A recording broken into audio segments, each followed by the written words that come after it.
What is up, ladies and gentlemen? We are here. It's Beatty's Beat. We got my buddies Fahey and LFC Lee as Liverpool is about to kick off against Arsenal.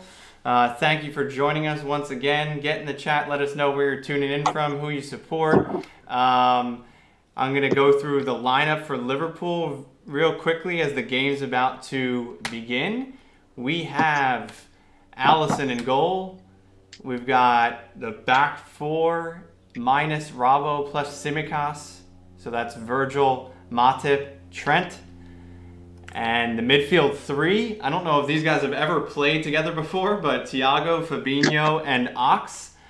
And the front three is Sadio, Jota, and Salah. So there you have it. The players are taking a knee, as is Klopp, and the game is about to get underway. So I'll reintroduce my good buddies today. Again, obviously they have the name tags on screen, but Lee, how's it going today? How are we feeling? Uh-oh. Lee, you're muted again. I was muted. I'm doing good, thanks. Yeah? How are you feeling today going into the match? Feeling all right. Lineup's not ideal, but I feel confident. Yeah. For sure. I mean, Fatma predicted it perfectly. I think probably most people did. I didn't check out the Redmen, but I think it was pretty much a no-brainer. We don't really have we don't have many decisions to make. We have so many midfield injuries, and obviously Robbo still coming back to fitness. I didn't expect him to just get chucked back in, as well as he's not been in the best form. But anyway, yeah, I mean the midfield three is basically who's fit, as well as the front three. As Virgil boots it upfield. Fahey, we will not ask you how your morning's doing, but how are you doing otherwise? Life's fine otherwise. Life of a United fan. Yeah. In the football world. So I have a stat pack to begin this game. So I believe Liverpool have averaged 3.25 goals against Arsenal under the Klopp era, which I feel like that stat has been circulated amongst Liverpool fans. And it just... So, initially I feel like I buy into the stat. You go, oh, great, you start licking your lips and whatever. But I feel like it's too obvious of a stat. I think we had a similar... really good record against West Ham. Obviously, this is a different West Ham that we came up against last week. But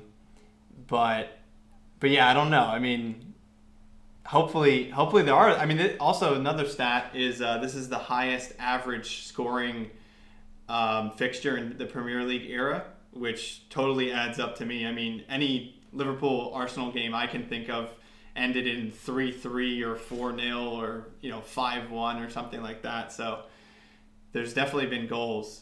And last stat, and then I'll save it, is Arsenal, aside from last season, I'm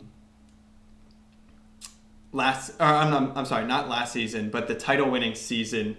It was the third to last game once Liverpool already had the title wrapped up. See, I'm making excuses as a Liverpool fan. That was the last time they beat us, but before then, it was April 2015, and that was back to the Rodgers days. So Liverpool have really had quite a good record against Arsenal in the past, just recent history.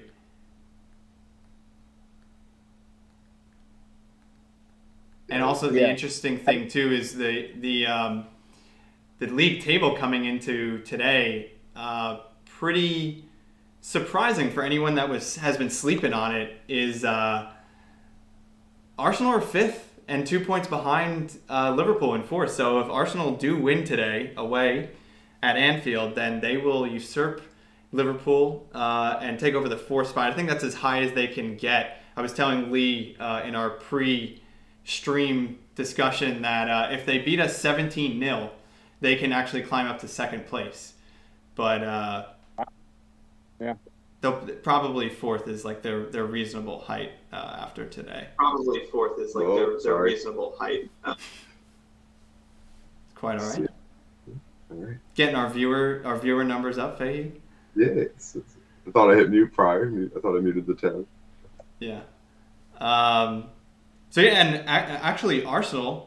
I'm just a stat machine. I promise I'll shut up after this one. But Arsenal has the longest unbeaten record in the Premier League currently. 8 games unbeaten. Yeah. So they're on quite a nice run. Have any of you guys actually been watching Arsenal? And if so, if you can speak to what's been going right for them. I tend to respect their young crop of players. I mean, I think Arteta still remains to be seen how well he'll do and if he's the real deal. But I think he has some good ideas. Whether he can actually execute them, that's another thing. Yeah, I I'm haven't. still not sold, but they're on form. They're in form. So let's see. This is, I feel like, his moment that you have to rally around this winning streak. Because Arsenal's Arsenal. The next thing you know, they're losing 8 in a row. So Right. you got it. Oh yeah, and I also just a tidbit. Their last loss leading into this unbeaten run was 5-0 to Man City. So maybe that's a suggestion of maybe not the richest vein of form, but yeah, I've been really impressed with Ramsdale. I think he's a great signing. I wasn't falling out of my chair when they signed him, nor do I root for Arsenal, but you can just tell. Even in like match of the day highlights, he's a very vocal leader. So he's making an impact. Yeah, I thought that was an LOL signing, but once he took the starting position, they go on a run. So yeah, what do I know?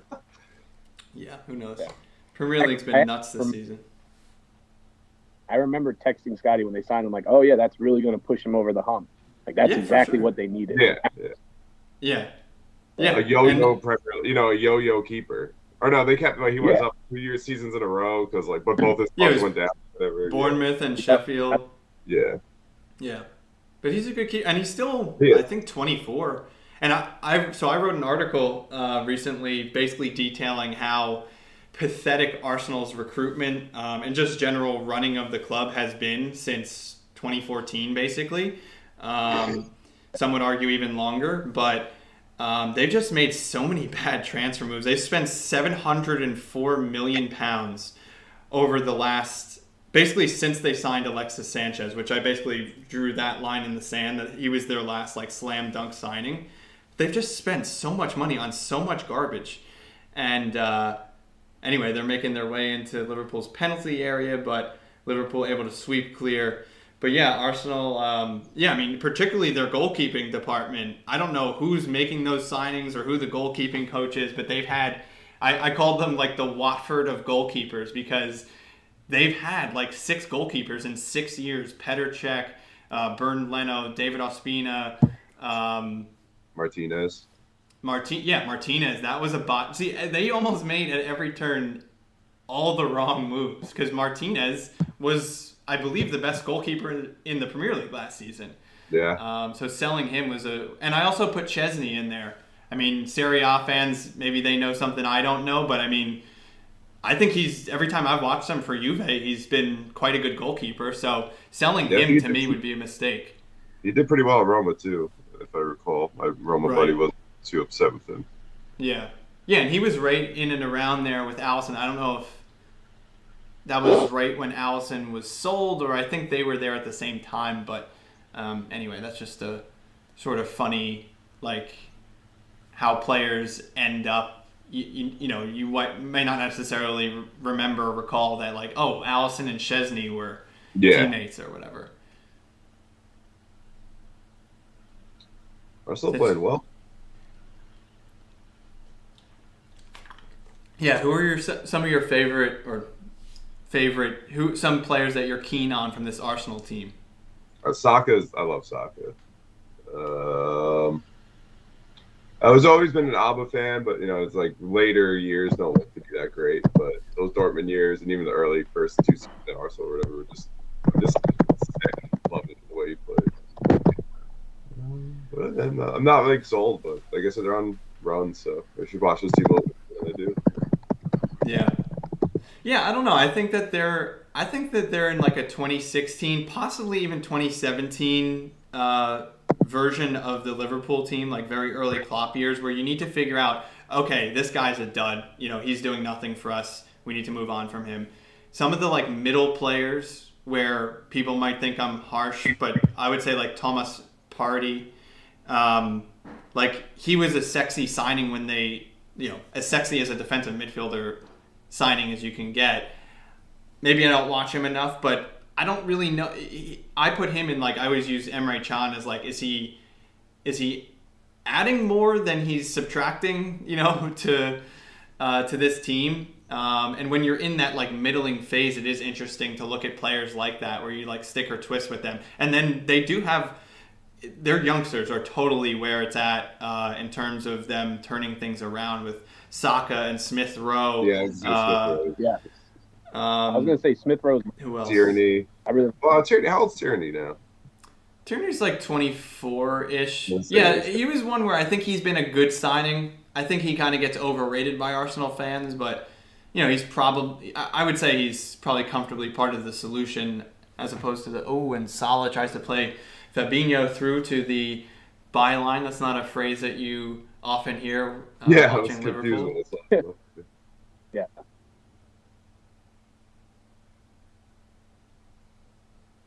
But yeah, so Smith Rowe, who obviously he's been in a rich vein of form, he got called up to England. Again, they were playing against San Marino and whoever.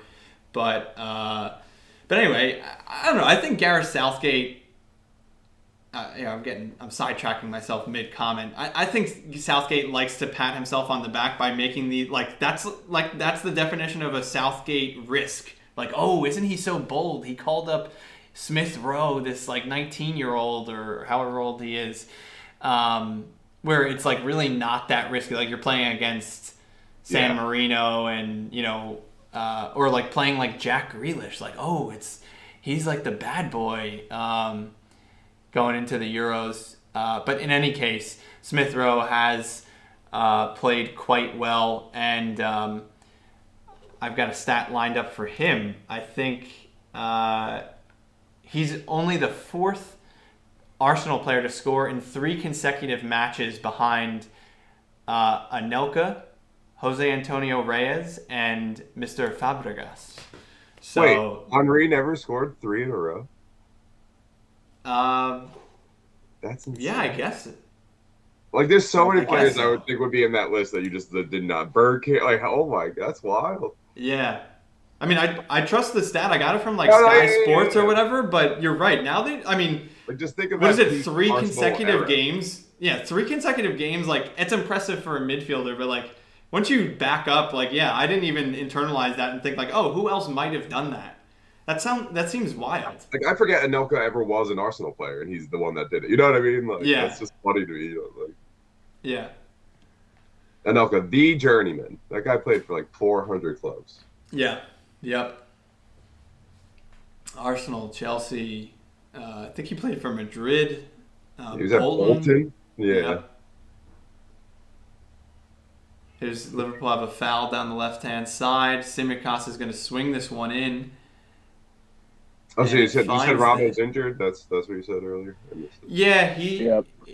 it's not as bad as first feared. Actually, Lee texted me. Was that on my birthday? I think he was saying like, "Oh, I'm sorry, but I have to report some bad news. This just happened."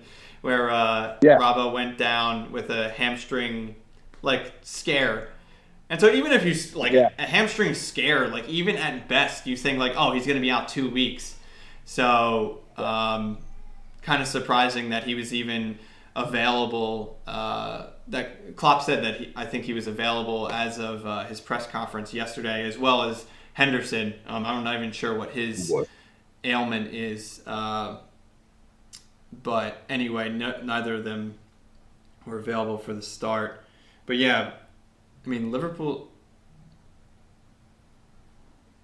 Salah trying to dangle and play it centrally, but finds, I think that was Smith Rowe that mopped up. Oh boy, Alisson having his Alisson moment of the game in the 13th minute as he was pressed a little bit by Aubameyang 30 yards from his goal.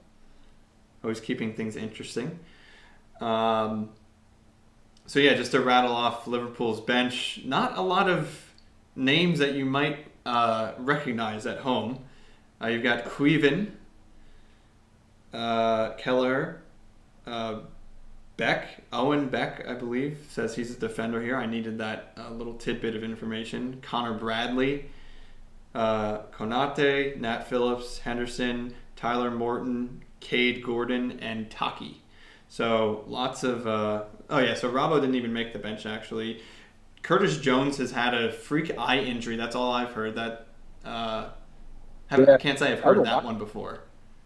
But he's supposed to be out until... Well, I guess this is just another week or two, according to FontMob. Harvey is progressing well with his injury, hopefully back in January. Milner, hamstring injury. Gomez, calf injury, classic. Keita, classic, hamstring injury. Ooh, ball played in. Ooh. There's an enticing piece of play for Liverpool as the ball is played into the box somewhat centrally, but from about 40 yards. But looks like Matip was adjudged to be fouled. No freak out by Matip. So we'll have to wait a little while longer for his no context Matip moment of the game.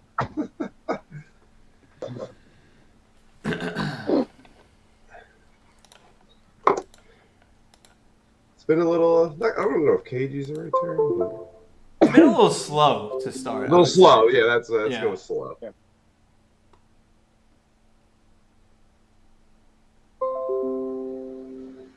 Scotty, thoughts on the midfield 15 minutes in? I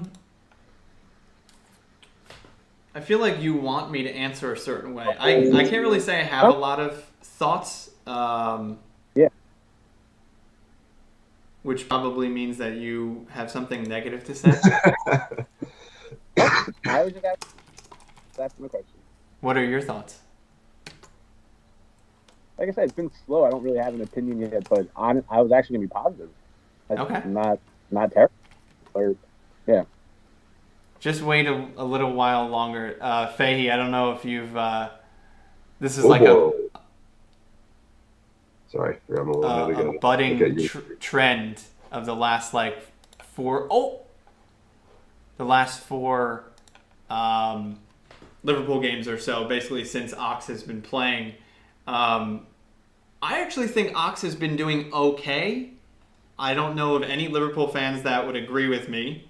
He hasn't been great. Certain times he's been bad. But anyway, my point is, whatever Liverpool's result is and how happy Liverpool fans are with that result is their exact opinion of Ox during that game. Okay. So, I think if we eke out I think a lot of Liverpool and otherwise fans just judge the result. So, if we beat Brighton 2-1, that's a champion's performance. It wasn't great. It was kind of ugly, but we got it. And I think Ox was fine. Ox, people don't really know what to say about him because I think he is not square peg in a round hole, but he definitely is a different fit to the midfield. He just is a different type of player to what we usually do. So I think he needs a bit of time. Again, I'm not calling him a long-term solution, but if you expect him to have a good performance, then you need the chemistry to get built up. Because even though he signed for us in 2017, he's never fully... a bunch like Keita, who Keita's just kind of stepping into his, showing what he can do in his Liverpool career. But for a while, same with him. You needed a different type of player to bed into that midfield. So I don't think Keita will ever break through because he's just 2 games down for 5 weeks. It's true. Way, True. Yep. Yeah, the both of them. I think. Oxo I never had any issue with Oxo as a player. I just feel like he maybe was overrated early, and now he's like, I don't know if he's not. I don't know. I don't think he's that good of a player. I think he's a serviceable. I don't know. Here, put it this way. Here's a very good comparison. He's our Lingard.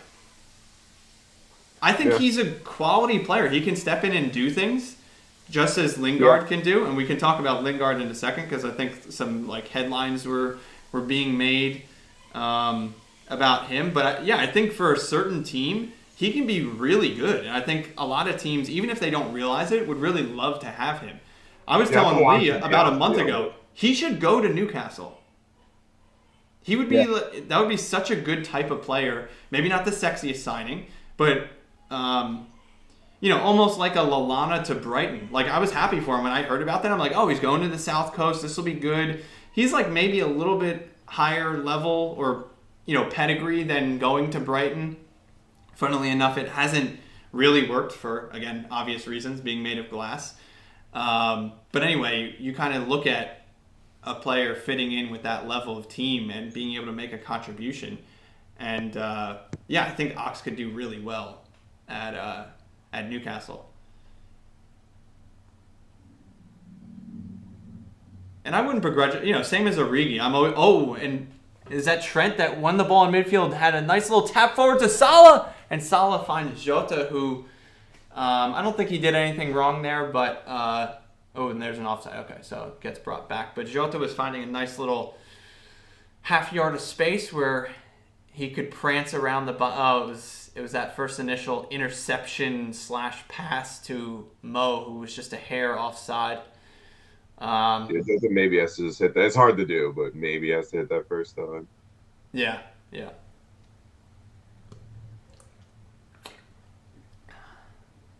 That's one thing crazy. Regardless, Ronaldo just hits everything one time. I don't know. I don't see many players that can do this. It's unreal.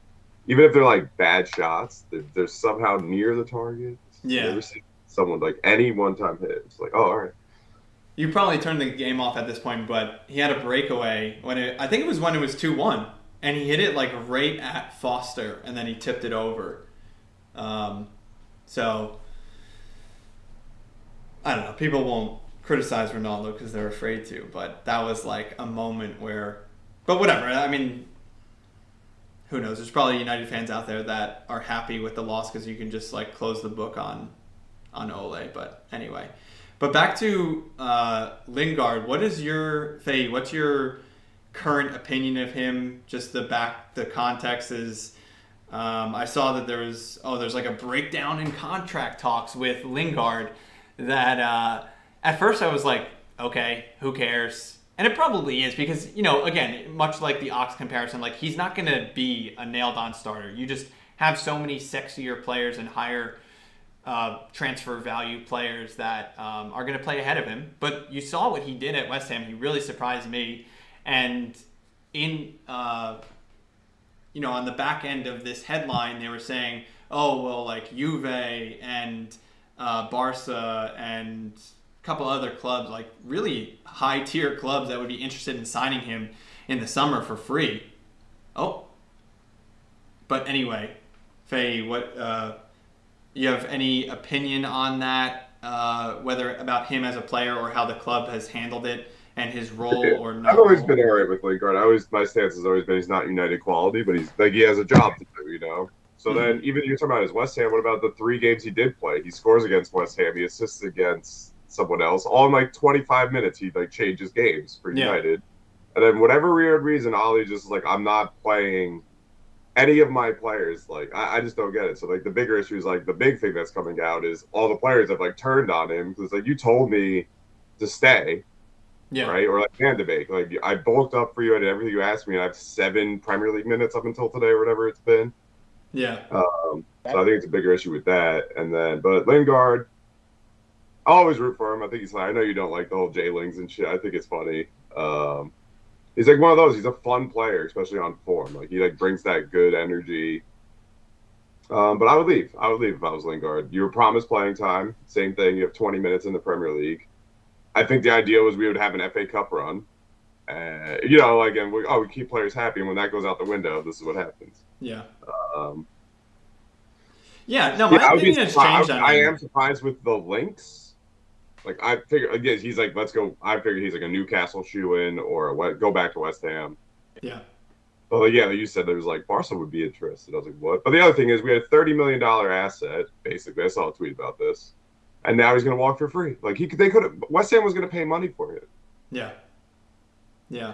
No, my opinion's changed on him a bit. I mean, again, I don't love the player, but he used to be more in like the Darren Fletcher sort of category of player for me, where it's like, I don't like it. He's overrated because he plays for Man United. Oh, he's a club guy, youth system.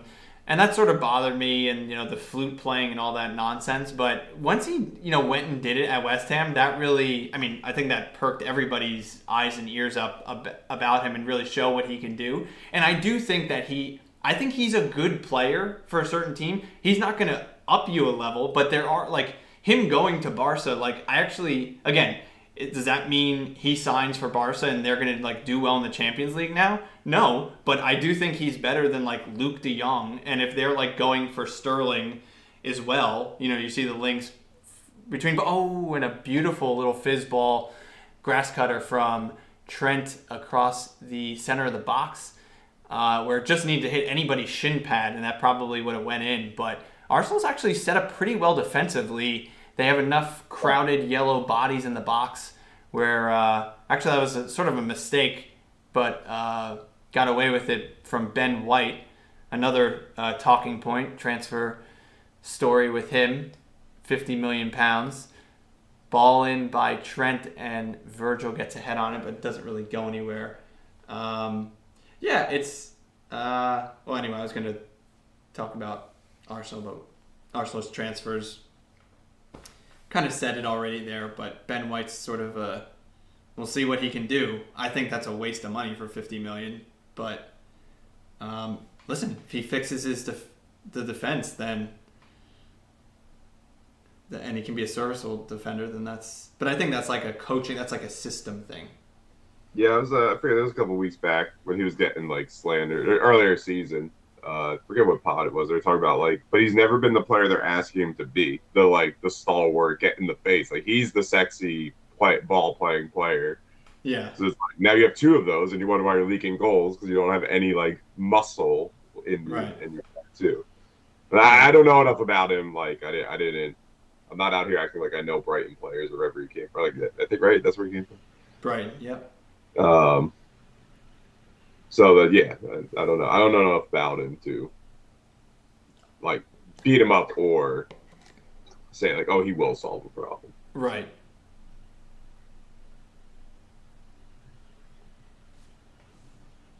Fabinho's so good. Yeah, he is so good. But he doesn't. Faye's gonna hate listening to this, but he doesn't get the love that he deserves. Honestly. Seriously, whenever, and it's almost like Salah too. People are only willing to say he's one of the best players in the world. No, he's the best player in the world right now, and that's not a crime. If he all of a sudden doesn't become the best player, that doesn't mean that you were wrong in calling him the best player as of October 2021. And same for Fabinho. He's been the best defensive midfielder in the world. By some distance in my book, but I think at least even just by a smidge, he's been the best defensive midfielder in the world for 3 years. And people, even Brazil doesn't realize that Brazil plays Casemiro above him. Casemiro was the man in 2015. Get over it. I don't get it. Fabinho is just so good. Thiago makes me nervous. There's all these little things to watch out for. Alisson always has an Alisson moment. Thiago always gives the ball away 40 yards from his goal in the worst possible transitional moment. Ox is going to shoot from 35 yards at some point. Yeah. I let that one Thiago turn over. No, I didn't say anything, but deep down I was like, this freaking guy. Has he been hurt, or they just don't play him? He's been hurt. I was thinking about that. I didn't know he was in the pitch today. But. Yeah, he's Spanish Nabi. Yeah, true.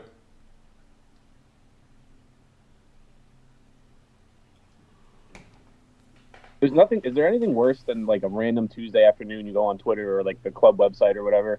It's this guy tore his hamstring injury in training. It's how is this happening in training all the time? Yeah, this is. You want to see it in a game, yeah, or you'll want to see it, but it needs to happen in gameplay, not behind the scenes. This is 2021. Isn't there enough technology? Can we get a heads up, hey, coming on Thursday, someone's gonna get injured? It's just you sign on and then you're just oh crap, Matip's out for 4 months. Yeah, I was just gonna say Matip, Lovren are the kings of. They had practice today, and now I'm not gonna see him till springtime. Trent with a nice ball, and it's Thiago. Still a scramble there. Oh, Sadio is Ramsdale. scrambling with Ramsdale. And a couple quick succession chances there. It was Fabinho initially playing a nice floated ball out to Trent. Trent has been pinging in some beautiful balls, really showing the quality that we need to kind of get this game going for Liverpool. And it was Thiago with a left-footed volley off of a semi-headed clearance, and then Sadio was trying to, do some sort of like scorpion thing on the ground and scoop it in, but Ramsdale was smart in keeping his composure and making himself big, and went out for a Liverpool corner, which has amounted to nothing, and now Lacazette is on the ground. Lacazette is Arsenal's highest scoring player against Liverpool in the squad today. How many goals? Your guys' opinion on Lacazette? That's a good one. I think it's 3 goals. What's your opinion What's on my it? opinion on Lacazette? Yeah. I think he's I don't know. He's not part of the solution at Arsenal. I'm not saying he's a bad player. I think I think he's a bad player. He's what? I think he's a bad player. Okay. Yeah, His ability to just not do anything for so long, and I don't mean in a game, I mean for like weeks at a time, is just like he's horrible at times. Yeah. He obviously can score, and he's like fancy at times, but I don't know. I don't think he's very good. Yeah. I don't think so either. Hey, Scotty, But I'm also Scotty, thoughts on And I think he causes problems because he pushes Abba out. If you play Abba in the middle, I think more things happen. Is that what I'm trying to say? Well, he's off. Yeah, true. Yeah, I mean, signing Lacazette wasn't the right move in the first place, regardless of his quality. Yep, I agree. Yeah. Faye, you're about like 5 seconds ahead of us. Yeah, I might have to turn that off. Okay. So, yeah, I mean, I think signing him tactically in the first place was no bueno, because then, Aubameyang is your man, and then no one played 4-4-2 in those days. Sort of having a little bit of a renaissance at certain clubs nowadays, but then you had to compromise and play one of them out of position. At this stage in both of their careers, I don't think they're the answer. Lee, do you have a question for me? I think it was probably about Abba. Is that me? No, Lee, were you asking me something? Yeah. Well, what's the question? What are your thoughts on Aubameyang? I think my perhaps unpopular opinion is I think Aubameyang. Things kicking off between Kloppo and Arteta. Arteta's throwing. He's pulling a Pep. He's pulling a Pep. He's pointing fingers. He has to be restrained. Did anyone see? What is this about? I have no idea. I didn't see anything. I also was turning off the TV so that I'm not cheating.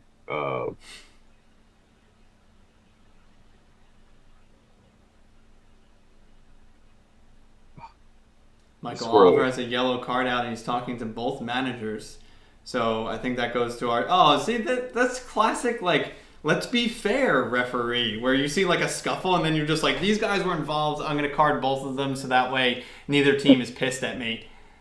Is that what it was over? Sadio went up with Tomiyasu and bundled him over, and Arteta's probably complaining about an elbow. Is that what happened? Yeah. It's soft, but he did lead. But everyone does that. Yeah. Anyway, I was in the middle of saying this is like the big thing. They're starting to show fire. Even though that's stupid. That was the thing, that big talking point. They scored when the player was down or whatever. And that was like a big thing. Like, Arsenal needs some balls and need to do some dirty things, So it's like a sign of the evolution. So, like, your manager getting into it, too. Like, now they're, all right, we're fired up. Let's go. Right. I feel like that is like an actual. At first, I was like, that's cheesy, and then the more I thought about it, I was like, well, they are like Arsenal's notoriously soft. Yeah, that is the Arsenal thing. So. True. We might have lost Lee for a moment, but I'm sure he'll be back. Sorry, yeah. Good. Oh, okay, cool. Wait, could I wait before we get back to Aubameyang? Who's putting money on who if there's a Klopp Arteta throwdown? I got money on Klopp. No, that's not even close. Yeah. Arteta's like a foot and a half smaller than him. Yeah. How big? Klopp is a big dude. I think he's 6'4". Yeah. I was gonna say my guess is 6'4". Yeah. That was the one thing, like you guys know, at my travels to the Liverpool, like just how big players are. Yeah. Like Yeah. Hippia was a massive individual. I was just like, Yeah. this guy's Yeah. huge. True. My thoughts on Aubameyang. In terms of his overall impact as a signing, I think that he has been a dud. I think they've spent £64 million on him. When you spend that type of money, you're looking for an immense impact. Oh, Tsimikas cuts it back for Salah! And Ramsdale makes a big save. Ramsdale is inspired. He is inspired. Very well done. We've got Mo Salah up on the screen here. He's, I don't know. I'm just playing around with my graphics. No reason to do that. But anyway,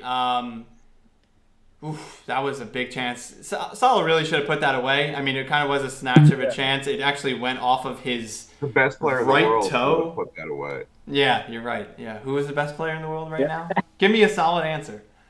I haven't been keeping up with him, but Ben's was on unbelievable form as well. As many goals and like 10 times the amount of assists as Mo. So that was always my argument against you.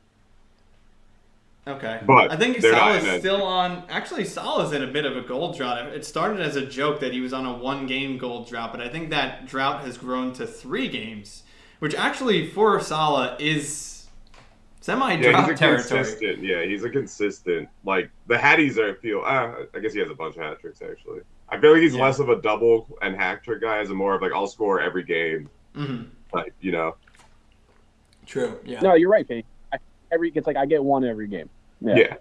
Especially that was like when he had 8, it was 1 goal. You know what I mean? And then he went off and had a double and something like that recently. Yeah, so I think he's still on 10, I believe, for the season. Oh, really? And I still think that he's. So I think we're 13 games in. So he just slipped a bit under a goal a game, because for a while, I mean, I think he might have even been ahead. Around like 7 or 8 games. I think he even had like 9 or something. But anyway, I would back him to score today, of course. Oh, and Trent goes through. Oh. Nice little flip-flap on the top of the box. And Ramsdale's... I've never seen a goalkeeper cheese like that after a save. I mean, usually they're upset. They're yelling at their defenders for letting them through. And did he even touch that? Is he taunting Trent? I don't know. That was just an interesting reaction from Ramsdale. As it's sort of, I don't think he touched that, but they've given the Liverpool corner. And here's Tsimikas, who curls it in, and Ramsdale punches clear. Trent has a speculative effort from about 30 yards, blocked. Out to Tsimikas, interesting on his right foot, cuts it into his left. Oh, nicely placed, but couldn't find a Liverpool player there. Oh boy, Arsenal can counter. And they play through to Aubameyang. Oh, there's Fabinho. That was like the perfect edit, or they did like the camera. I was like, oh, he's gone, and then Fab just like isn't now in pictures of all this. Yeah, squeaked up. That was hilarious. So yeah, just to finish on my Aubameyang, they spent a lot of money on him. I know he won a Golden Boot, although he was tied for a Golden Boot with Sadio and Salah that year. But anyway. But Scott, how can you say he's a failure if he scored the most goals in a season? It's just his impact has just not been there. When you score that many goals and your team still finishes in, I don't even know, 5th, 7th place. I don't know what they finished that season, but my point is it doesn't matter. They were still irrelevant. So when you score that many goals, and maybe I'm asking him to do an impossible task, but he's nowhere close to the legacy that Alexis Sanchez had at Arsenal. And I get it. That's a very high bar as well. So maybe that's unfair. But just when you spend that level of money and he brings like nothing to the table leadership-wise, and again, it's not his fault that he was appointed captain. I mean, which player is going to like turn down the captaincy? I guess, you could blame Arsenal leadership for giving it to him. But it's such like a desperate Arsenal move. He is wearing the captain's armband still. I wasn't even sure if he was or he wasn't, but he doesn't bring any type of leadership. His dad chirps on Twitter and says thinks people aren't going to see what he says on Twitter, and then that backfires on the club and just creates headlines. He's not a good influence on the club. He's not a bad influence, but he's just not there. Oh, and Sadio opens up the scoring, 1-0. That's the breakthrough we needed. And it's a goal. So for a while, it looked like they were like, but Arsenal has, I'm sorry, Liverpool had the way better chances on this game. Yeah. There we are. Liverpool take the lead. No VAR implications. And there we go. That, even for the neutral, I feel like that's a good involvement in the game, a good development, because I think Arsenal will. Well, I don't know that they'll change their. They'll change their approach so much because Liverpool is still at home. How does he win a header? He's like the smallest guy. It's so ridiculous. Well, you say that, but what I've been also another trend that Jota. I've been saying this on my past couple of streams. Jota is got to be up there with like one of the best headers of the attacking headers of the ball in the world, and he's 5'10". Yeah. I don't know how he does it. He's so small. He has no physical presence. Like Lee, you were talking about, who would win between Klopp and Arteta. Little fantasy land. Oh, you guys changed positions. Fahey, your video crapped out for a second, so now you're Liverpool, Lee. I can change that around. I'm sure you don't love having that name tag underneath you.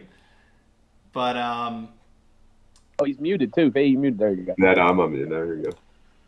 All right, here we go. Yeah, sorry, fighting a little cold, so don't want to hear the sniffles. It's all good. Okay. Oh. COVID free though.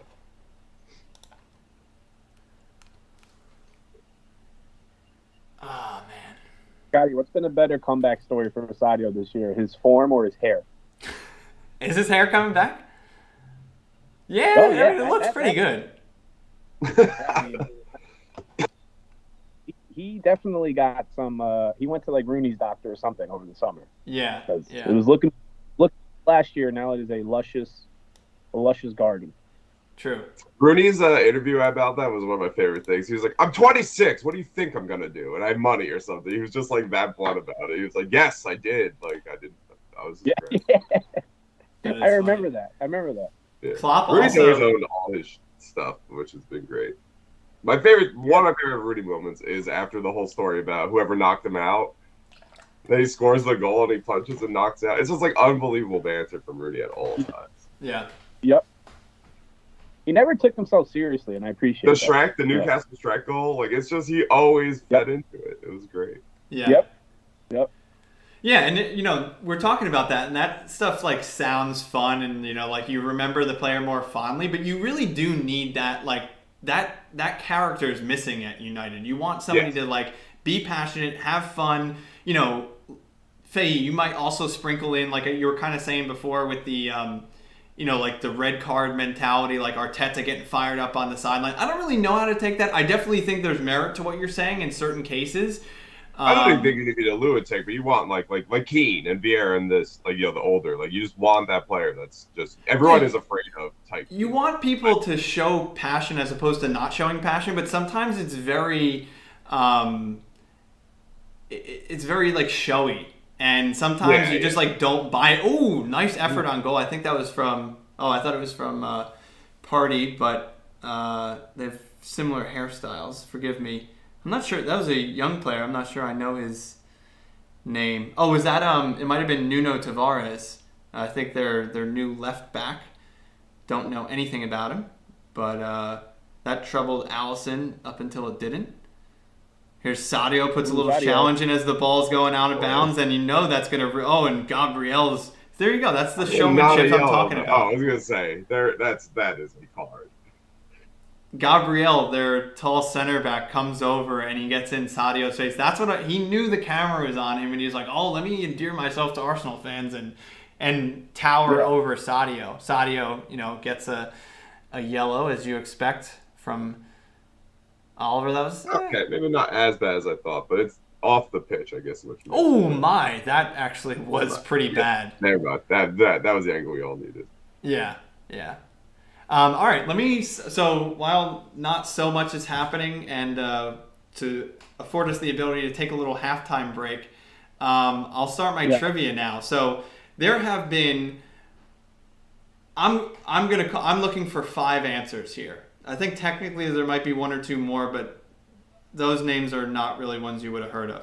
There's 5 players that have played for both Arsenal and Liverpool. We're going to take turns here. I'm going to go with Lee first. And we'll see who what's that?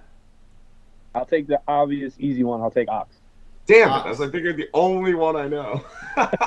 Okay. No, actually, in this list, both of you will know all of them, but it might just require racking the brain a bit. So here you go, Faye. I'll give you till 44:45 to answer, and then your turn is up. I'm blanking so hard.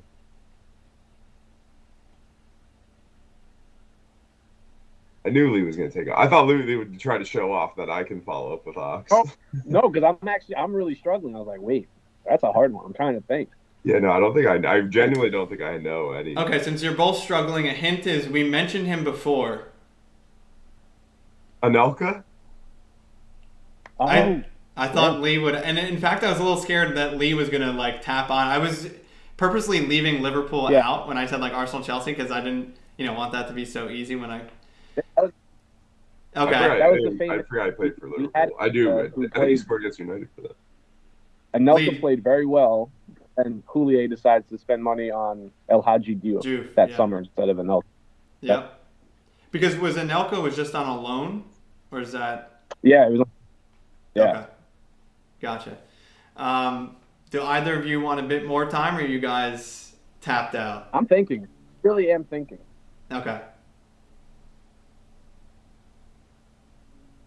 There's one very beloved player that kind of jumped around towards the end of his career.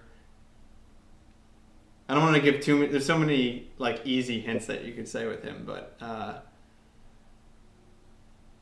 whoever calls it out first gets it. He had a brother that played in the Premier League. Wait, Ray Phillips? Nope. His brother played center mid. He was a center back. Did David James ever play for Arsenal? No. All right, so this guy I'm talking about with the brother, he played, and it is halftime, folks. So we'll just finish up our trivia, and then we'll get a swig of water or whatever. But this player had a legendary center midfielder brother. He played. This Liverpool and Arsenal player played center back. He's African. Oh, Boateng? Colo. Colo. Oh, Colo. Yeah.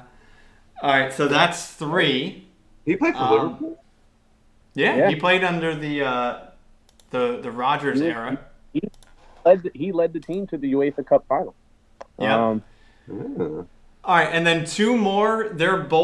These wouldn't be front of your mind, but these are 2 attacking midfielder players. One of them also got around, also played for Arsenal and Chelsea towards the latter end. You probably... Yes. Who was that? Yossi Benayoun. Oh my God, Benayoun. True. And then this one was a fleeting winger, had a beautiful hairstyle, and he almost went to Real Madrid a couple times. Scored a nice volley. I think he played for Arsenal first. Oh. JP. Jermaine Pennant. Yes. Oh my God, completely forgot about that player. Yep. So there you go. So I thought that was the error. That was the error of 1 year English wingers. You had one good year, and everyone signed you, and then you were never good again. True. Yeah, his best comparison is Aaron Lennon. Yeah, Lennon. It's so funny because you can differentiate so Wright many Phillips. of them. Wright Phillips, even Ox was in there, Walcott. Walcott. Yeah. Originally I was like, that's a Sterling, but Sterling, I would say, is better than all the players we just listed, even if I don't want to. Yeah, true. It was just I will be back. Grab a drink. I have a sandwich waiting for me, so I'm going to grab that. Okay. All right, guys. We'll take a break. we will be back right as the second half begins. Enjoy yourselves.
What is up, everybody? I am back. My co-host will be back momentarily as well. But for now, you just got me, LFC Lee. So funnily enough, wait a minute, let me just make sure I want to make sure everyone's audio is coming through. Funnily enough, as I was saying about Oxlade-Chamberlain, I've been proven correct. I mean, again, it's just you can find anyone's opinion to say anything on Twitter, but I logged onto Twitter. First thing I saw was Chambo has been outstanding today. So, yeah.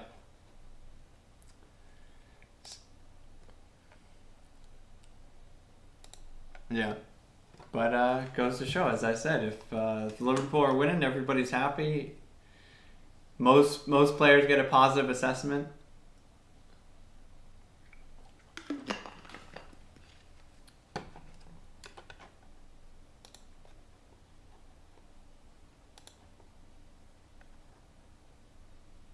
Yeah.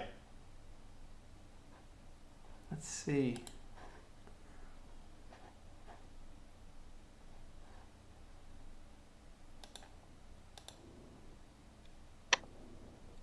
Based off of how the team does. True. Yep.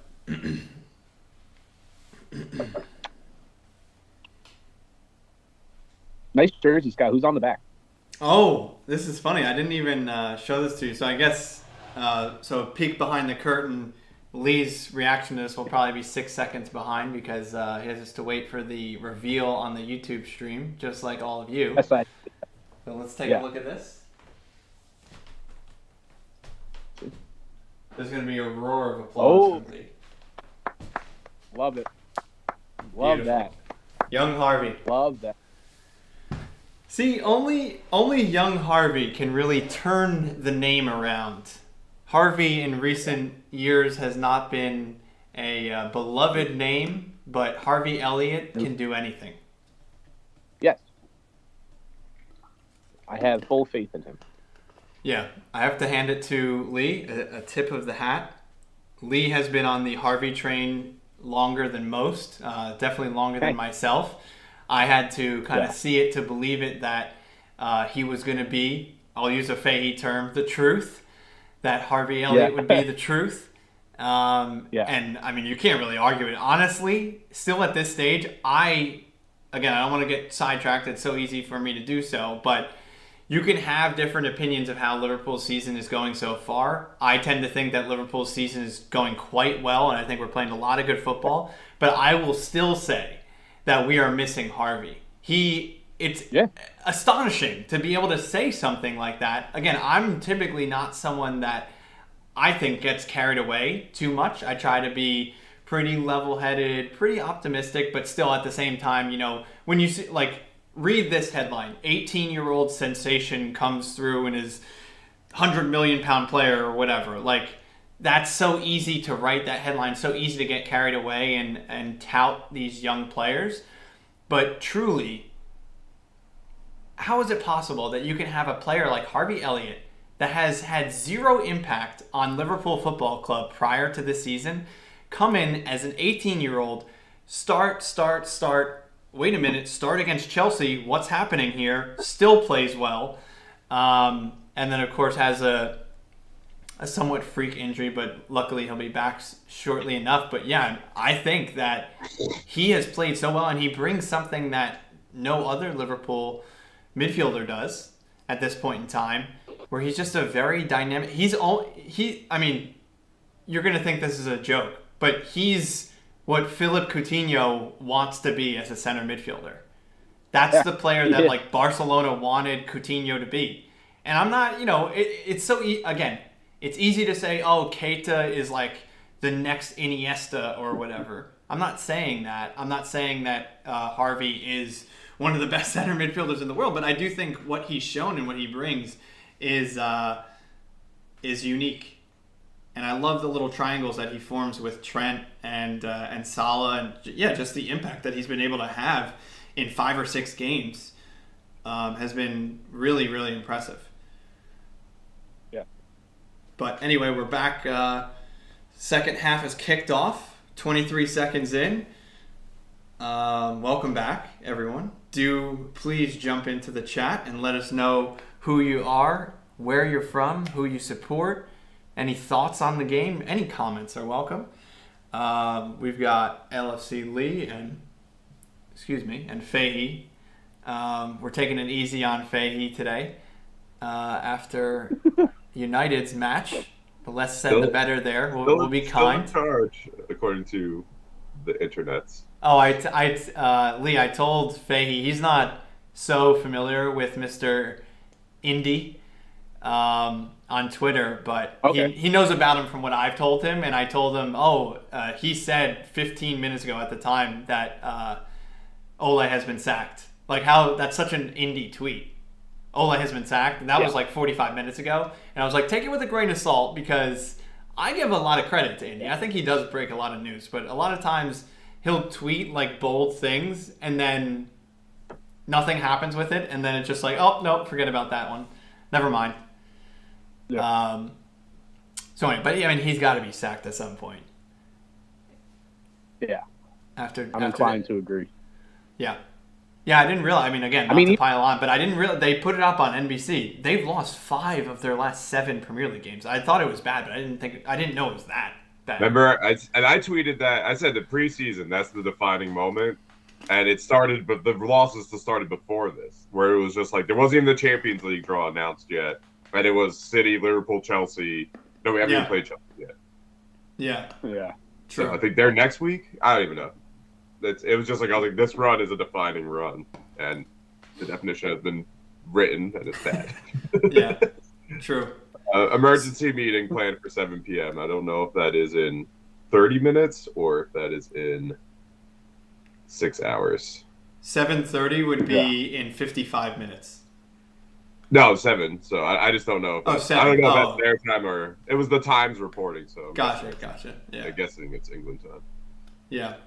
Is it too early to even ask Fahey? Like, is there any like sort of light at the end of the tunnel? Would you be happy if he's sacked, and then that would be a weight off your shoulders, or is it just like, okay, what's the next question? You know, who gets hired? It's over. Like, I'm bummed. Like, you want to see, right? Like I said, like if Gerrard makes it, like you don't want to see your club. Like, Ollie's a cult here. I wouldn't say he's not even on the tier of Gerrard to Liverpool, but he is like, you know, he's the Champions League winner. He's the one that scores it. So like, you know, he's like a legend. Yeah. In a different way. So you don't want to see them fail. And then like the turning around, it looked like maybe. So it's a bummer, but it's clear it's over. Like, so it's like It's so obvious. And then up next, I don't know. The world's best coaches are all taken right now. And this is clearly a coaching issue.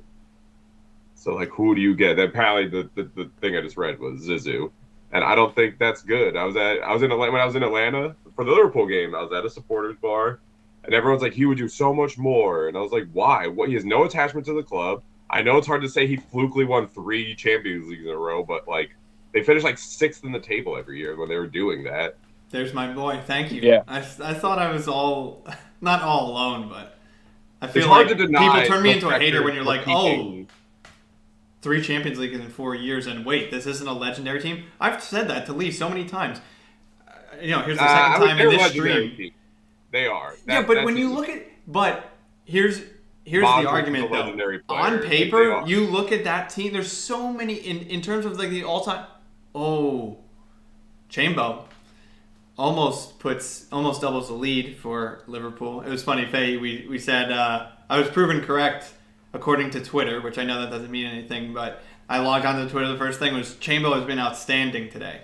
So there you go. But anyway, my thing with Real Madrid, that team, yeah, they accomplished and good. Okay, pat on the back. But this is not one of the all-time best teams. When you look at it on paper, you want me to get excited about Casemiro and Marcelo and all that? When we're talking all-time, you're talking. I wouldn't even put that team above like the Milan team in 2005. I mean, no, I wouldn't. or any of the Barcelona teams. Marcelo's an incredible player. I think that's a bad take. I don't think I understand that it's an unpopular take, but I don't think that's a bad take at all. For Modric, Marcelo, I think Modric is one of the legendary midfields of all time. Modric is great. I have no problem with him. Even Cruz too. Like Cruz is a nice player, but Cruz is the Xabi Alonso of like Real Madrid, which is funny because Alonso played for Real Madrid. But doesn't make sense, no. But like he's a nice player. I have nothing against him. Is he a legendary player? No. He is to them, though. That's what I'm saying. That would be my argument is people don't consider your midfield that you think is the best in the world. Hendo's never going to be considered that. It's the same thing. Cruz is better than Hendo. Listen, I'm fine with that. If they're and I think they're actually started the Premier League Hall of Fame, which is really bad news. The dumbest thing on earth. But it's more fun to talk about the fictitious Hall of Fame that we rule over and we decide who gets in and who doesn't. And in that Hall of Fame, Cruz is important to Real Madrid and can be a club, whatever. Lee, we have this hierarchy. What is it? Icon, legend, whatever. And call him whatever you want, but don't tell me that he's in the all-time midfielders. No, he's not. He's not even close. He's probably not even an all-time German midfielder. Michael Ballack's ahead of him. Oh, no. Jota! That's my stance. I don't like Ballack. I don't think he's that good. Woo! Jota! Let's go, baby. Who is that? What player is that? That was horrible. Who's that Arsenal player?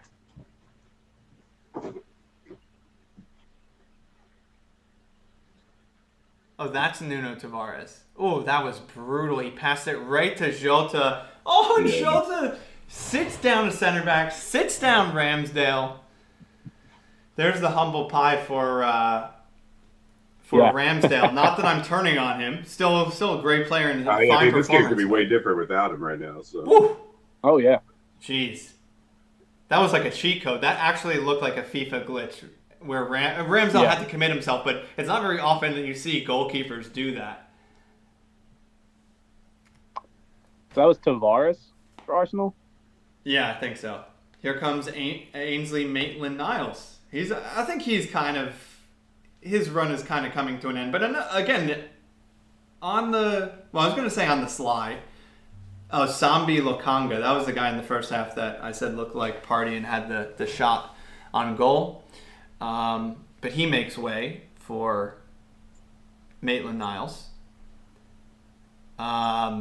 Anyway, I forget we were talking about the whole Cruz thing. And yeah, I'm fine with you saying Hendo is not an all-time England player. For a long period in his career, he wasn't that good. I wasn't a fan of Hendo. I'll say it. I'm not going to lie. In 2016, even up to 2017, I didn't even think Hendo was good enough to be our captain or anything. And he, similar to how I was saying with Lingard, players can have resurgences in their career, and it's quite a resurgence that Hendo has had. I mean, you can't deny that he's had a crucial impact on Liverpool in winning trophies and just in the course of seasons. I will say I called that.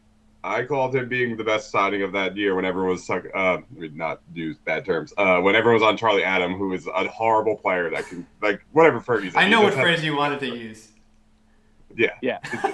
Charlie Adam is not a good player. Not at all. Who else was during that time? Was that the same summer as Joe Cole and I think so.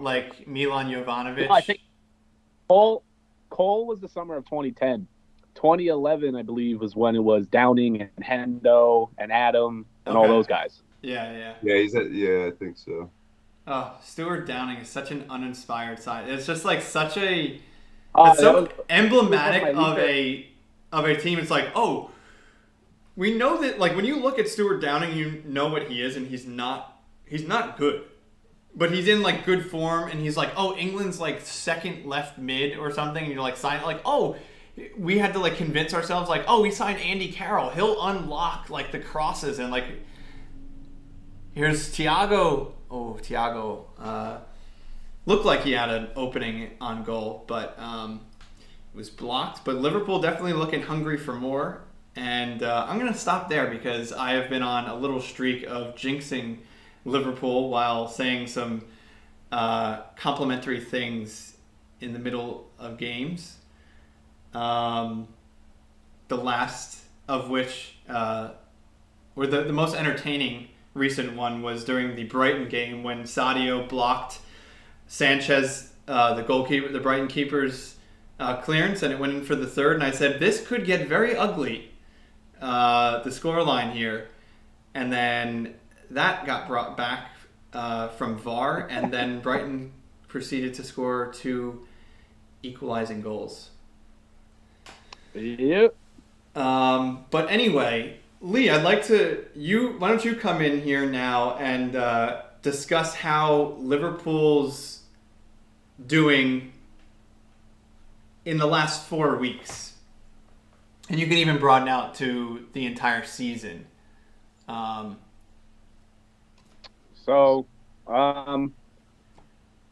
think the team's playing well for the most part, but we have a couple of bad results. I think me and you when we were talking about this. What's the exact record? My phone's on my teams, but I think they have 4 draws? 5, like 1 loss, right?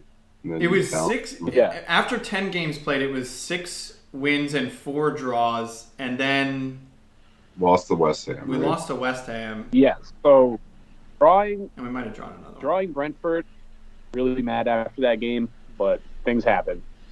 The Brighton game, extremely disappointing. Ooh. The Brighton game, extremely disappointing. West Ham, like 2 weeks ago, that was garbage. Yeah, I didn't even want to talk about that match. So honestly, I mean, considering we've only played 11 games, and I already have 3 games, or I'm like pretty upset. I don't know what that says. I know the record's okay, the position in the table's okay, but some bad results. I don't want to come across as too negative, but right. No, and I understand. I think you and I, as we discussed, differed a bit. I think that, and again, I don't want to rehash these results because I've said this on air before and stuff about the Brighton and the West Ham, but I think overall, and I think I watched some TIFO videos that were suggesting, the title of the episode, here comes Liverpool again, nice interplay between Ox over to Salah into Jota, who still had a bit of space, which resulted in this collision with Jota and Ramsdale writhing in pain. They both look to be in some somewhat serious pain here, but I don't think this will result in any crazy injuries, thankfully. Ooh, that was a nice bit of interplay with Liverpool. Anyway, as I was saying, I think that overall the performances have been good. And yeah, just the results haven't been optimal. But again, we're still definitely within striking distance. I may eat my words here, but Chelsea honestly does not scare me all that much long term. I don't know. I think they're playing poorly and are looking comfortable at the top. So I would be more nervous about Chelsea. To me, they look like a team to me that are in good form, but I don't think they'll I don't think they're in good form, and they're still up there.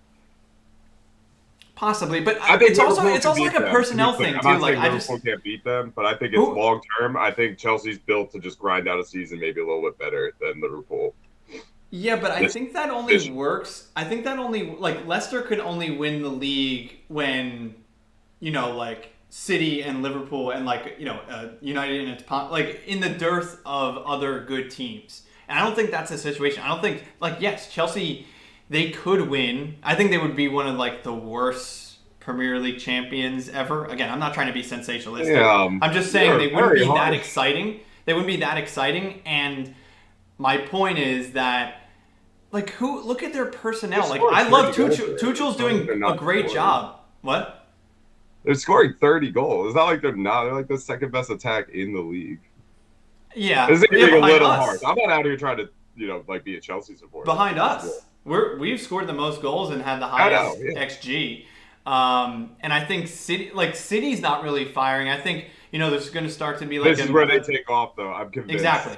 Yeah, I think the media is going to cool on them and say oh, look at Chelsea, and Liverpool's right there ready to strike.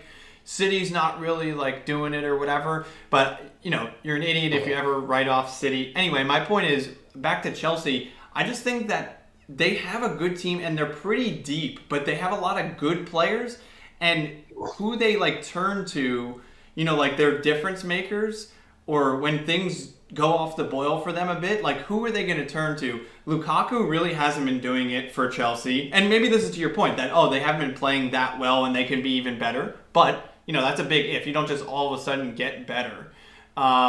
Anyway, Lukaku hasn't really been doing it. I'm kind of a hater on Lukaku.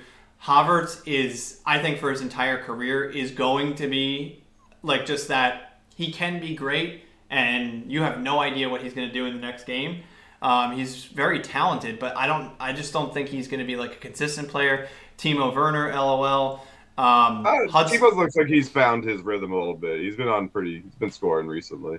I do agree though, LOL. He needs like 40 chances. Hudson-Odoi, came in and he got them at least one goal today. So like he's almost like their Lingard, where like you can slot him in. You have to be thrilled that you have a player of that quality. So while you can keep him and keep him happy, and I don't know how long he's going to be okay with coming off the bench. He may want to go to Bayern or Juve or whatever in the somewhat near future, but that's a really nice option to have off the bench. Ditto on Pulisic. So they have so many weapons, but it's just like when they hit that bump in the road, what are they going to do? And I'm not questioning Tuchel, but to me it's just like Tuchel has been quasi-genius level so far. Taking over and then winning the Champions League. I mean, you can't be mad at that. But anyway, live top table. Liverpool would get to second place, 4 points behind Chelsea, although West Ham has played. I think they lost to Wolves today. They lost City, today, yeah. City play tomorrow. I forget against whom, but they are, what was that? They would be 2 points back from Man City Everton. They just showed 9 a.m. tomorrow.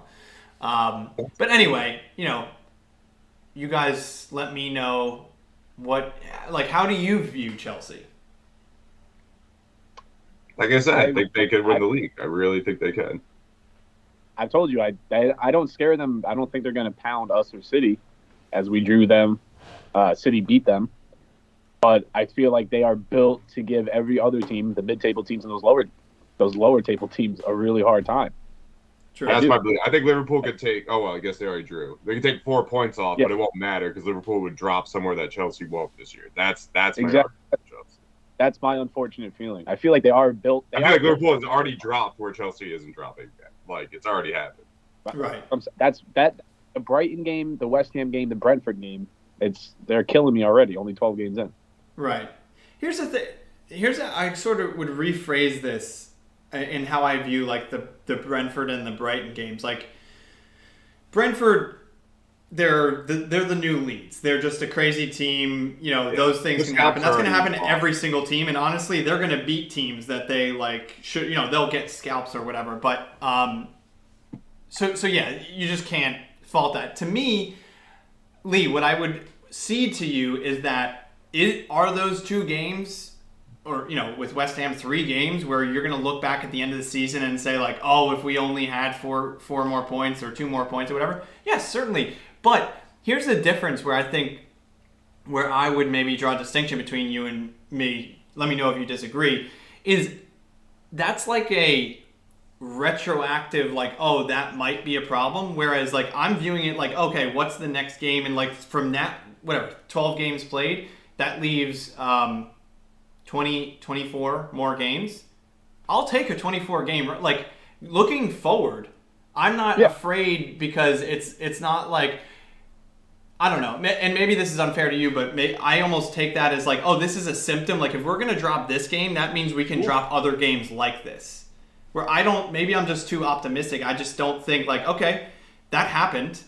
I don't see that as a predictor of future success, and therefore, since there are 24 games left in the season, Klopp's going to get, I don't know. And I'll say one more cliched thing that no one can disagree with, which makes it annoying, but it is going to, that's what the league's going to come down to. The league, it almost doesn't matter, like Chelsea versus City, Liverpool versus Chelsea, those are 2 games out of the season. So it's going to be when we lose to West Ham and then Chelsea beats West Ham, where Chelsea wins the league. And you just have to minimize that. I know, I'm not saying anything someone doesn't know, but it's funny because you just don't have to beat Chelsea to win the league. I don't know. I feel like I'm talking myself in circles, but it's just who will be primed to just knock down those bowling pins. And I think we can do that. I think we can go on more of a run than Chelsea can. But obviously, African Cup of Nations and injuries will be. Yeah, that's where I just think Chelsea has it beat. I think Liverpool always have an injury in them that can be major. Yep. And Chelsea, well, if they lose, they really like Mount is arguably the most important player, which is also probably filling into your "are they that good" thing. But he plays a freaking role that I didn't realize. I did like everyone keeps talking about when Mount's in, when Mount's not in. Like their only dip this season was when Mount was out for like 2 games, which is just like silly to me because he went from Lampard's teacher's pest so like he is actually a really important player. Yeah. Like I don't really think he's that good, but I can't deny the impact he's had. So yeah, he's one of those like he's the in betweener. He runs that in between line. He gets the ball to Lukaku and stuff. I think they're just obnoxiously deep. And like I know you don't like him, but Reece James is playing out of his mind. Yeah, he's been really good. Also, a player that I didn't even mention, Ziyech. Oh yeah, what is that? Yeah, Ziyech, he scored today, right? Or no, maybe it's how he assisted or something. I don't know. I don't think he did score. I think he passed it to Pools. Oh, I'm sorry, Lee. I mispronounced his name. My bad. Yeah, Ziyech. Yeah, Ziyech. Okay, yeah. And he made he's been making some headlines that he probably wants to go possibly in January if he's not going to be playing, which that'll be. I just think that there's. Chelsea are playing, not to rehash this whole thing, but Chelsea are playing well now. But it could be, sometimes there isn't a rhyme or reason why you have a not so great run of form. And you're going to need players to pull you out of that. When everything's looking well, like Brendan Rodgers syndrome. When everything's looking well, like Liverpool had problems scoring goals back in the days of like, even Suarez and Sturridge, everyone likes to remember like the good times then. But there were times where like you're like, oh, we have 0 goals from midfield. It's all Suarez. Very similar to Aubameyang. Suarez can score 31 goals, but that doesn't mean anything for our team. Here comes Salah, who plays it through the Jota. That's got to be the third. Beautiful, strong palm by Ramsdale. This game is 6-0 without Ramsdale. Yeah. Like, easily. Yeah. Took the words out of my mouth. Yeah, well done to Ramsdale. So anyway, I was saying like Liverpool's problems back in 14-15 were there were a lot of times where we just like couldn't score goals, and so my analogy to Chelsea is like, yes, when things are going well, Hudson-Odoi is going to play well, Pulisic's going to play well, Mount's going to play well, Havertz. But when things take a turn, I guess what I'm saying is I don't think the team has the experience to dig themselves out. And what is that based on? That's based on my gut feeling. I could be wrong. Yeah, I think you're missing the foundation, though. They've let in 4 goals in 12 games. They do not get scored on. So they just need to pop in a goal, and it comes down to they have 30 talented players up top that can do it, even if it's not clicking. So I hear you, but I think I could be wrong in this, but I think the data analysts would actually disagree with you because I think, is it great to have an airtight defense? Absolutely. But guess what? If you're not scoring, the analysts would prefer you to score boatloads of goals, which Liverpool does. I'd actually like to look up a stat. How many times this season has Liverpool not scored 2 or more goals? I bet you that'd be 1 or 2 games. So anyway, my point is even if Liverpool let in 2 or 3 goals a game, am I happy with that? No. And Lee is more pissed about this than I am. But it doesn't really worry me that much because this is Jurgen Klopp's Liverpool. We're going to score 3 and 4 games, 3 and 4 goals so many times in every single game that statistically, I think that we're going to be in less trouble than Chelsea because if Chelsea's going to be in a dead rubber match, sometimes you're not going to get that winner. Sometimes it's Timo Werner hitting the crossbar from 2 yards that costs you 2 points. So yeah, I don't know. I guess I'm just being a hater because obviously Chelsea have played really well this season.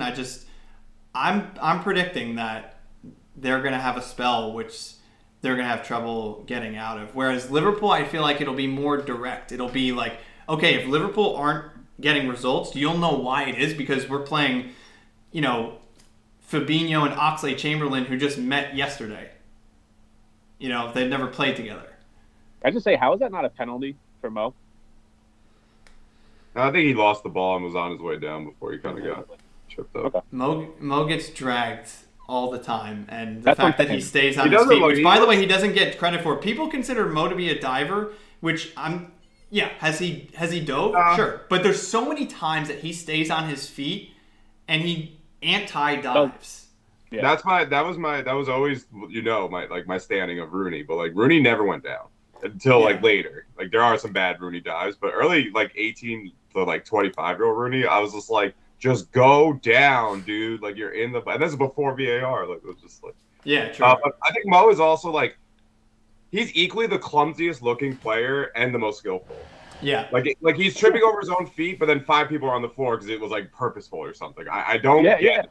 So I think that like gives him less calls, right? Because he's like, when he does those crazy dribbles and runs, or like it looks like he's going to lose the ball at any minute, but then he doesn't. It's like the two goal of the year candidates already he has, like they are like brilliant, but then there's other ones where you're just like, like that. I don't know. He just, you know what? Yeah. It's like, that's why I've always just never been sold on him, even though he's scoring like 100 goals, like the fastest ever to do it and all this. It's just like something about his play style just doesn't look good. Yeah. It's like, I know that sounds bad. I'm done trying to argue he's not like one of the best Premier League players. It's stupid to do that, but it's just like he's never caught my eye to be like, I just don't know how he does it. I think that's my problem. Like, how is he scoring 30 goals a season? Like, he looks like he's falling over the ball at 80%. He's incredible.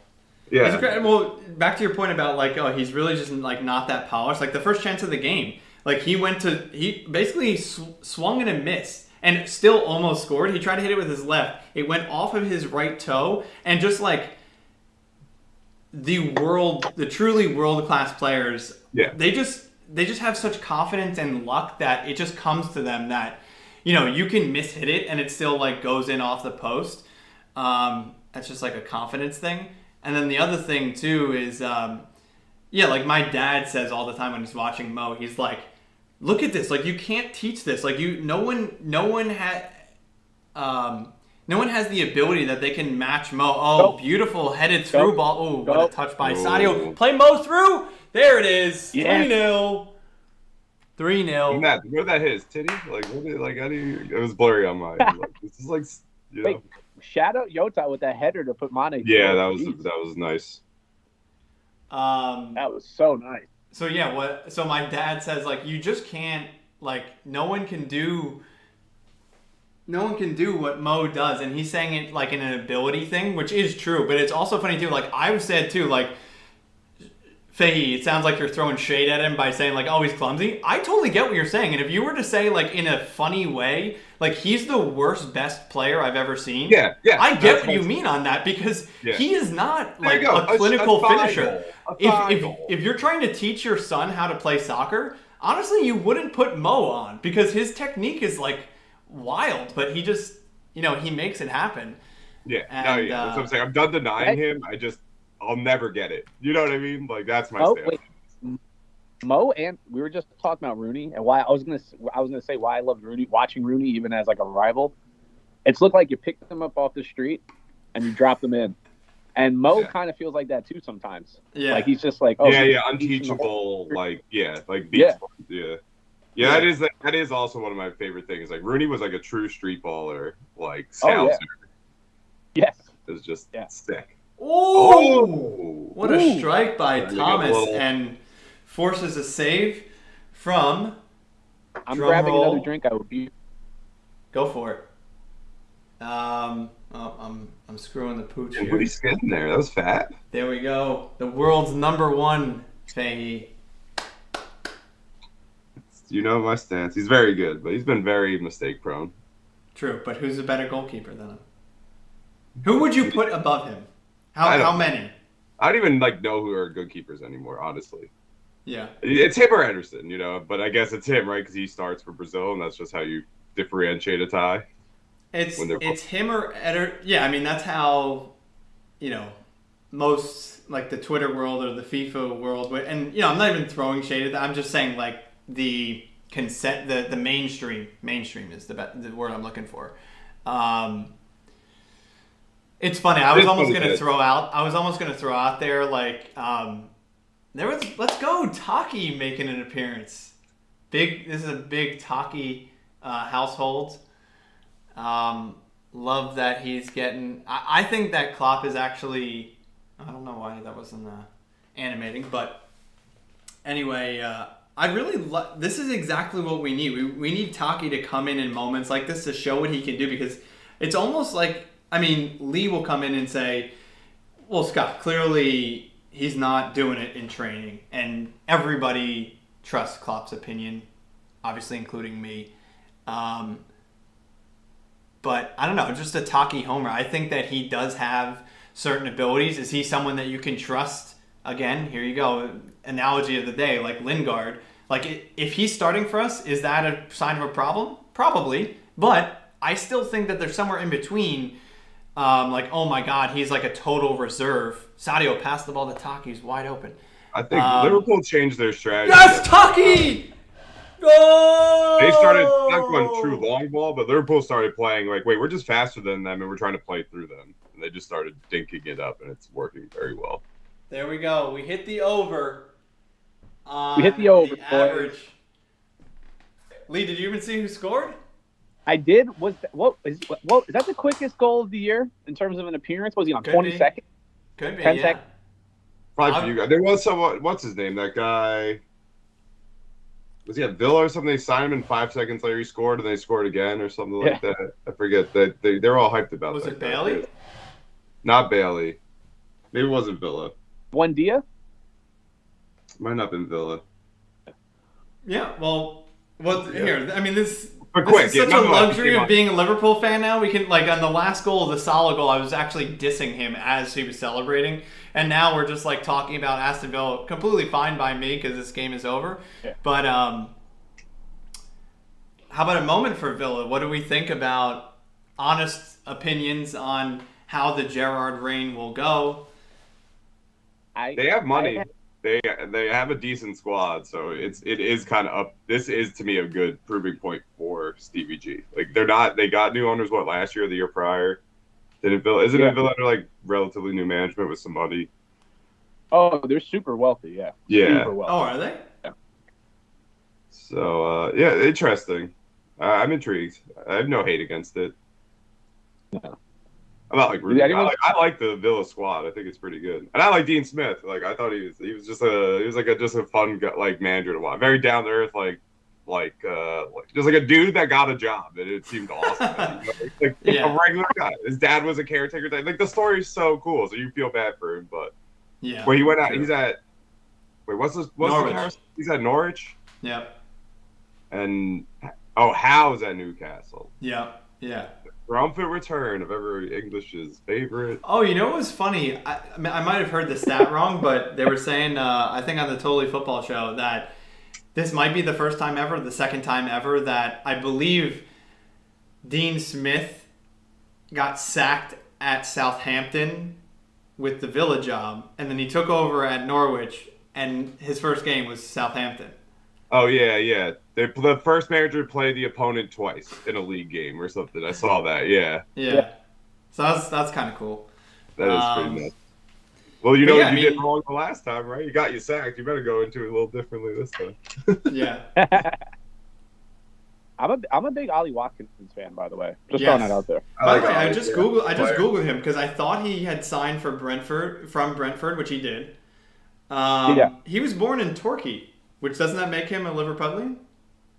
No. Torquay's actually on the southern coast. Oh, true. I'm thinking of Tranmere.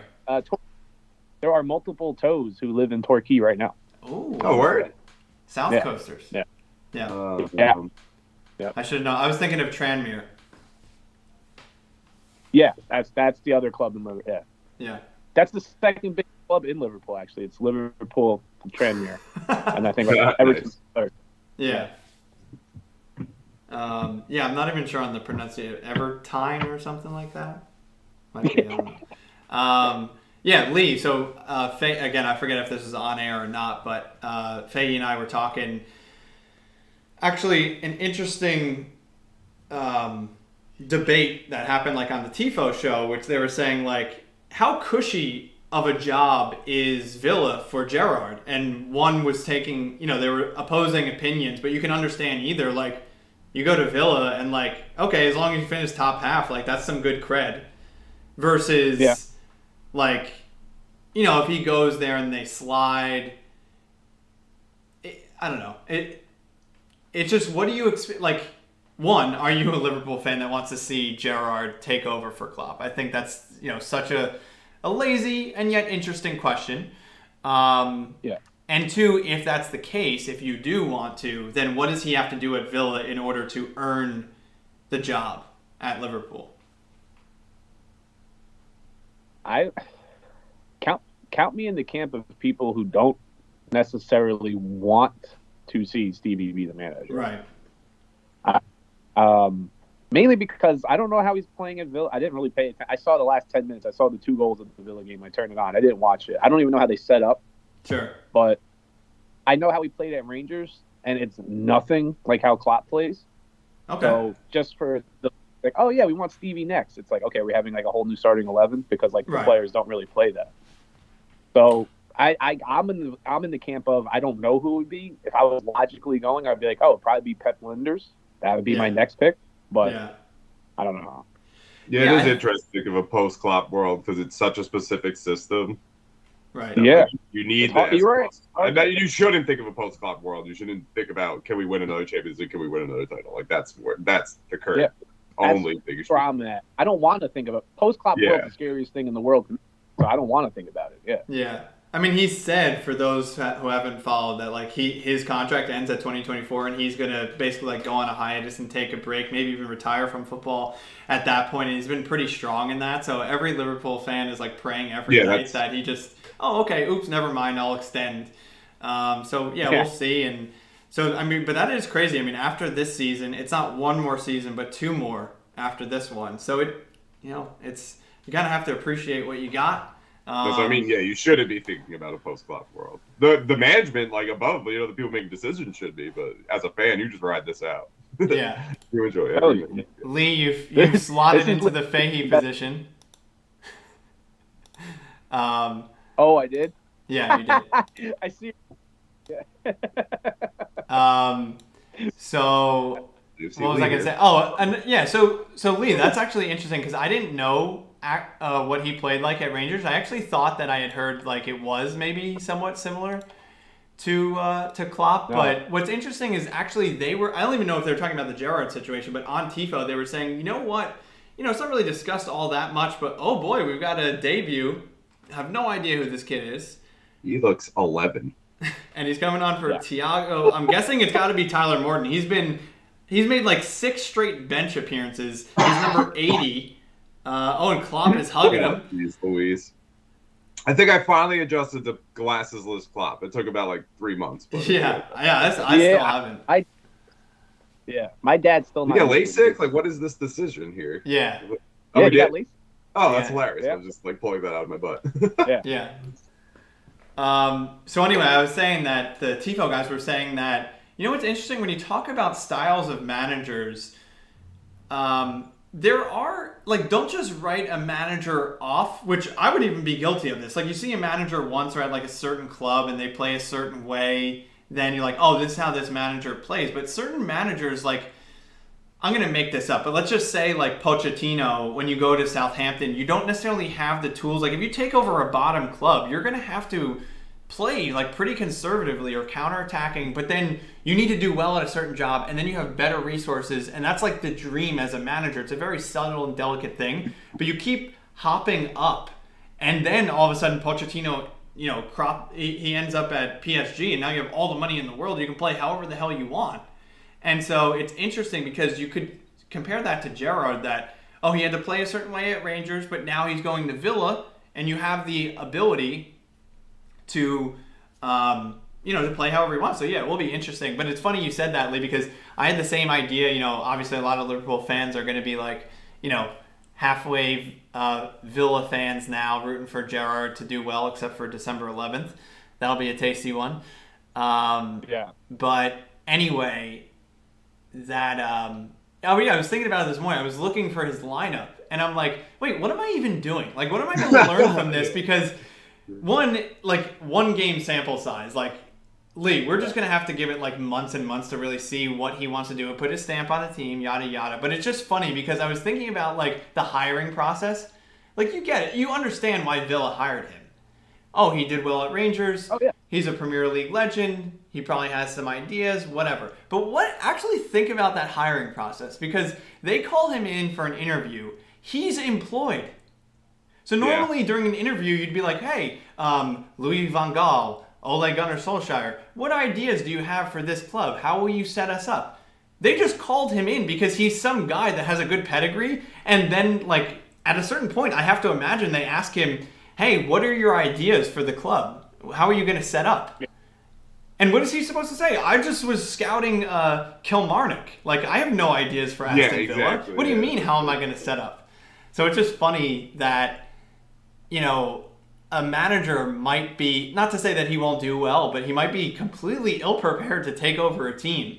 So for the most part, you kind of understand that, okay, whatever was in place, I'm just going to use that as my starting point, and then just, I can play these players. Unless he, like, has I was going to use some non-PG language, but unless he has an affinity for Leon Bailey, and he wants to play him right away, he's probably just going to take what was in place and then build and then tweak things and whatever. Yeah, he's going to take as he goes along. Like you said, he's going to tweak as he goes along. Yeah. But that was just funny. I was laughing. I'm like, he doesn't have any ideas about Villa. He's thought about them for 3 hours. And I make a totally unrelated change of subject thing that I keep forgetting to bring up. Yeah. The Emile Smith-Rowe Totti impression right now. That's like my favorite look in soccer. There's tiny shin guards, but you have to have like a certain gait to make it look good, and he's doing it well. Yeah. I've been noticing. I was like, he really does have the Totti stride a little bit too. Totti is my like iconic like little shin guard big guy. I know Smith-Rowe's not a big guy, but like it just looks right on him. Yeah. Yeah. And I love that look. I think it's the funniest look in soccer. But it's just like if you're good, it looks so beast. Like you're like breaking ankles like. Lee, what does he need to work on if he wants to be Totti in terms of the look? I'm just saying. He needs to improve a certain... Throw that hair out? He can't pull off any other Totti-esque thing. No, it's just the legs. Totti was just the legs. Yeah. That wasn't it. What does he have to work on, Lee? He's got to grow the hair. He has to... I don't want to say it on the family stream, but Totti went after certain players hard to tackle. I will say that. Oh, yes. Oh, that's awful. I wasn't thinking about that either. No, what I was thinking of is he might want to employ Shaqiri's trainer. You got to bulk up the calves. Yeah. I'm looking at him, and I'm not saying you're wrong, Fahey, but he's got to bulk up those. I mean, Totti with the look, he also might want to hit the tanning bed, Yeah. Get a nice glow going. But yeah, I mean, Totti had like thighs for calves. Yeah, he really was a big dude. I think he's one of the most underrated players of all time. Late 90s, early 2000s Totti. When we were like in grade school, he was so freaking good. He was unbelievable. That was like, that's how I watched him there. Like my Roma buddy, right? That's like obviously his idol. And it's just like, those. Is he currently doing anything or going to do anything in football? I think he's on a break. There was a thing. I thought he was doing a little, maybe like a liaison role. Nothing too serious. He's the Luis Garcia of Roma, into post career wise. Luis Garcia just paid by Liverpool to just look handsome and like hold Liverpool jerseys and like shake hands with fans. I think that is. You know what's weird not on topic but out there? I remember when I think of Totti and Roma, I think of those like skin tight Diadora jerseys they used to wear. Oh yeah. Which was funny because that was straight out. Oh no, he doesn't actually. He has no role at Roma right now, according to the Wikipedia. Is De Rossi doing anything with Roma? Is he still playing? He's retired now, right? De I think Rossi. he's done too. He's retired, yeah. Yeah. Yeah, the Mourinho, it's starting earlier than normal down in Rome. How are they doing? I Not cannot tell great. you. Okay. I think they're in like 6th. My buddy's like calm about it. He's like, they're not there yet. I'm like, yeah, but you're losing to like the worst teams in Italy. Like that's not concerning. Yeah. I Those are didn't gonna think come even off. with like no coach was gonna put them like I think it is like the 3 traditional teams right now. Well, Napoli's up there. Right? Napoli's undefeated. I forget. Oh yeah. I have no idea. I think I did see that Napoli's. I think they're flying high. undefeated. And Milan's still doing pretty well, right? Yeah, I think they're right there too. Busted up. But yeah, I think they're like 5th or 6th in the table, and it's like bad loss. Oh, no, Roma's 7th. Napoli. Oh, they're the same. Napoli and Milan are 10 wins, 2 draws. Wow. Wow, yeah. Inter's 7 points off. Damn, two-legged race up there. Early signs. Who's Inter's manager? Inzaghi. Okay. I forget where he came from. Lazio. It was Lazio. Yeah, that's what I thought. Yeah, I've been keeping too. I haven't seen the Serie A boys actually like much recently, so I don't even have like their in. You're like, they say. Yeah. But yeah, my Roma buddy, his friends started they're getting big. It's like some Italian thing over here. They sponsor a Serie D club now, and like he's been working with them, and like now Serie A is talking about them like becoming the American branch like of coverage and stuff. So it's pretty cool. That's cool. That's huge. Yeah.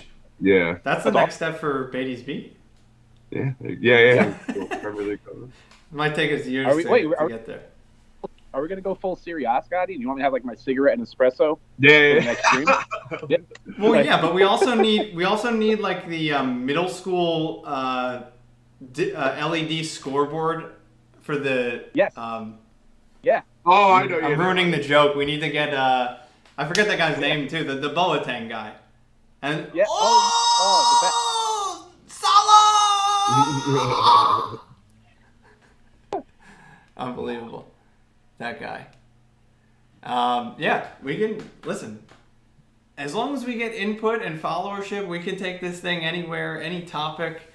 So yeah, this is fun as this game winds down. We've got 13 seconds left in stoppage time, and I was just thinking that this has been like almost dull domination.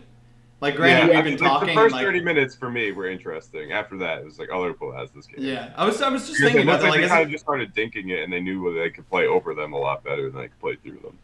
Yeah, as an Arsenal fan, I wonder what they're even like thinking about that. I mean, especially like this is how hilarious the Premier League is. Like, this is the marketing of it. The longest. Undefeated streak in the Premier League. Then they come to Liverpool and they lose 4-0. It's just funny. Like, how do you feel about it? Like, obviously, Arsenal isn't back, but you're on such a good run, and then like this is just a no contest. I don't know. It definitely will be an interesting Premier League season. Obviously, we had a debate on our thoughts on who will top the table at the end of the season. But yeah, I mean. City's turn next tomorrow at 9 a.m. against Everton. If they take care of business, I think they'll go back second. 1 point, I believe, my math is right, above Liverpool. But yeah, it's definitely a good statement game for Liverpool to get back on track, back to our winning ways. Important. Lee, do you know who's next for Liverpool? I think we're on a pretty relatively easy run. Let me watch my words, but we're 4 points back from Chelsea. Yep, City would go 1 point ahead. Liverpool's next match is Porto in the Champions League on Wednesday, and then Southampton. The Klopp versus the Alpine Klopp at Anfield. And then it's the Merseyside Derby, December 1st. Wolves, Milan, Villa, Newcastle. So, hopefully a run where Liverpool can rattle off a bunch of consecutive wins. Anyway, guys, thank you for joining me. Hope you guys had fun. I did. This was fun. Wait, interesting tidbit because I looked him up. The Rossi is apparently Mancini's right-hand man and just won the Euro, so that's what he's doing. That's interesting. Oh, yeah, cool. I didn't know that. Although now that you say it, I can picture him in the Armani yeah, suit. it's like I'm blanking it, but like obviously he was there. Yeah, true. All right, yeah. So yeah, I mean, we'll definitely have to do this again soon, and even if it's during a non-game, because as you guys can tell, our focus isn't always entirely on the game. Very easy for us to get on any topic. So it might even be fun to do like a Q&A or something like podcast style. And one day, I'm sure they'll join me on the couch and we can do an in-person thing. So yes, definitely. Anyway, that's it, guys. Final words. What a bad day. Good win. Bad day. Time to go. Pretend it never happened. Enjoy your. This is the only thing I'll remember. The fun I had with my friends. There it is. Great. What a delightful note to sign off on. We This should is such a try, wonderful taste for the Good. world to get a Fahey. Not that he's any sort of, Little Miss Sunshine, but his team just had a pathetic loss today. Had to watch his rivals beat another rival for 4-0, and he's still laughing. What a sunny disposition this fella has. Let's go. Next tape, baby. Let's ride that out. But now all my love goes into that team that's also falling apart at the seams. So things are basically all normal over here. Already? Bing bong. Yeah, big bong. Bing bong. What's happening with the Knicks? They're losing. The Magic have 4 wins. 50% of those wins against the Knicks. Let's just put it that way. Wow. Yeah.